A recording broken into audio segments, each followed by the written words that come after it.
RMC Intégral Sport, Jean-François Morel. On continue avec le Brésilien, avec le point de vue espagnol. On va recevoir Juan José Dorado, qui est journaliste correspondant à Paris de plusieurs médias espagnols. Hola, ¿qué tal, Juan José? Buenas tardes, dit-on en catalan. Exactement, parce qu'il faut pas confondre les deux. On est avec Olivier Giroud, handballeur qui a été champion du monde et champion olympique, et c'est l'Intégral Sport sur RMC. Juan José, quand on regarde la presse en Espagne, on a vraiment l'impression que le vent a tourné. Maintenant, on n'y croit plus, et on se dit que Neymar c'est perdu. Ah oui, c'est le sentiment général. Je vous rappelle tout simplement, il y a une petite semaine, l'une des premières pages de la presse catalane disait Neymar, il va rester. Une semaine après, ce matin, c'est le quotidien sportif Sport qui titrait Neymar, il part. Il s'en va.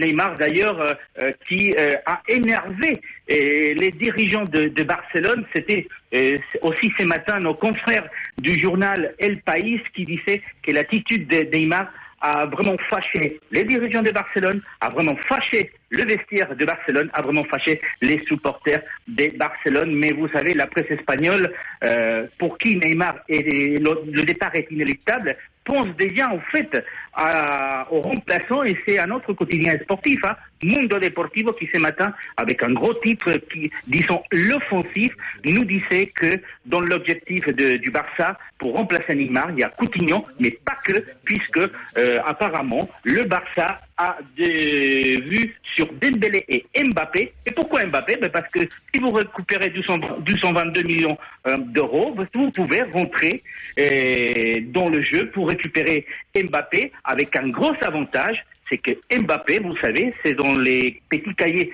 du Real Madrid. Et si le Barça venait à piquer Mbappé au Real, ça serait vraiment super. Ça devient super mesquin cette histoire.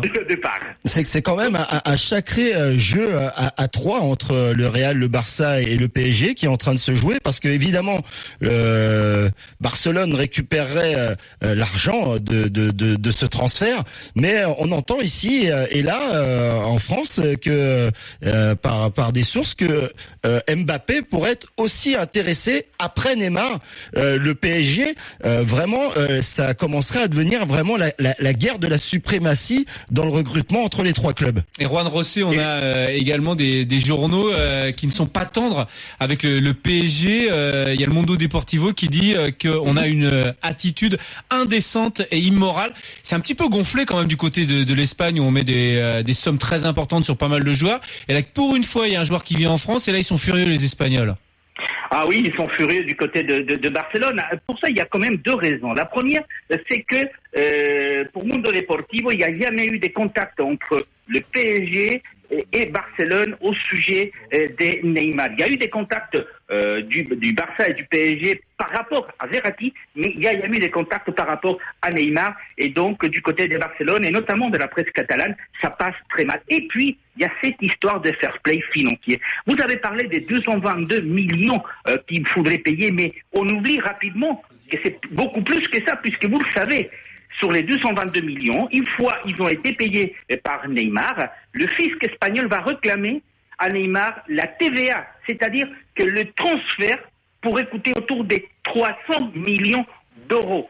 Donc voilà le chiffre qu'on retient aujourd'hui du côté de Barcelone. D'autant plus que vous le savez, le papa de Neymar, qui est aussi son agent, son représentant, est à Barcelone pour récupérer la petite cagnotte de 26 millions d'euros qu'il avait signé il y a à peine 8 mois avec le Barça quand le contrat de Neymar a été renouvelé. Il y avait une clause qui disait que si au 31 juillet Neymar était toujours joueur du Barça, il récupérerait 26 millions. Le papa de Neymar est du côté de Barcelone pour récupérer aussi cet argent. Donc effectivement, et puis il y a eu le président de la Ligue espagnole, vous l'avez je crois aussi mentionné, Javier Tebas, qui a menacé donc de dénoncer le PSG auprès de l'UEFA justement à cause de cette histoire de fair play financier. C'est vrai que la venue de Neymar à la Ligue 1, ça va rapporter gros. Autant dire que le départ de Neymar, ça va aussi coûter cher du côté de la Liga espagnole. Juan José Dorado, journaliste correspondant à Paris de plusieurs médias espagnols. Merci beaucoup Juan José, c'était vraiment très très intéressant, et là tu nous donnes un point de vue qui est différent des médias français. C'est bien de l'avoir également. Merci et bonne soirée à toi. Buenas tardes. Buenas tardes.